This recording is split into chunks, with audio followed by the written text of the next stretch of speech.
বেনজির ও আজিজ আওয়ামী লীগের কেউ নন, তাদের দুর্নীতির বিচারের সৎসাহস শেখ হাসিনার সরকারের আছে বলে মন্তব্য করেছেন আওয়ামী লীগের সাধারণ সম্পাদক ওবায়দুল কাদের। আওয়ামী লীগ শৃঙ্খলা ভঙ্গ করে কাউকে পুলিশ, সেনা, র্যাব বা প্রশাসনের বড় পদে বসায়নি। আর বিএনপি দুর্বৃত্তের জন্মদাতা বলে অভিযোগ তোলেন তিনি। মাহমুদ হাসানের প্রতিবেদন। সকালে রাজধানীর তেজগাঁও ঢাকা জেলা আওয়ামী লীগ কার্যালয়ে ঐতিহাসিক ৬ দফা দিবস ও দলের প্রতিষ্ঠা বার্ষিকী উদযাপন সফল করতে প্রতিনিধি সভায় যোগ দেন দলের সাধারণ সম্পাদক ওবায়দুল কাদের।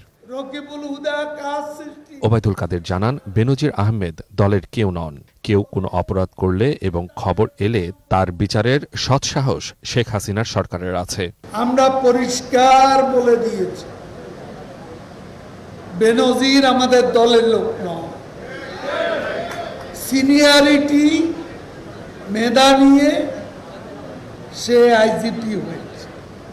আজিজও আমাদের দলের লোক নয়। সেনাপ্রধান হয়েছে তার যোগ্যতা, তার সিনিয়রিটি। আমরা তাদের বানাইনি। এখন ভেতরে তারা যদি কোনো অপকর্ম করে, এইটা যখন সরকারের কাছে বিষয়টি আসে, তখন এদের বিচার করার সৎসাহস শেখ হাসিনার সরকারের। বিএনপি হচ্ছে দুর্বৃত্তের জন্মদাতা মন্তব্য করে আওয়ামী লীগের নেতৃত্বে কোনো দুর্নীতি থাকলে তথ্য প্রমাণ নিয়ে আসার আহ্বান জানান দলের সাধারণ সম্পাদক। দুর্নীতিবাজ আপনাদের দলে চোরের রাজা, চোরের মহারাজা সবই বিএনপি। বিএনপি হচ্ছে দুর্বৃত্তের জন্মদাতা। টিআইবি আর সুজনের সুরে ফখরুল গয়েশ্বরও কথা বলেন অভিযোগ করে, টিআইবি আর সুজন কি বিএনপির বি টিম? সেই প্রশ্নও তোলেন ওবায়দুল কাদের।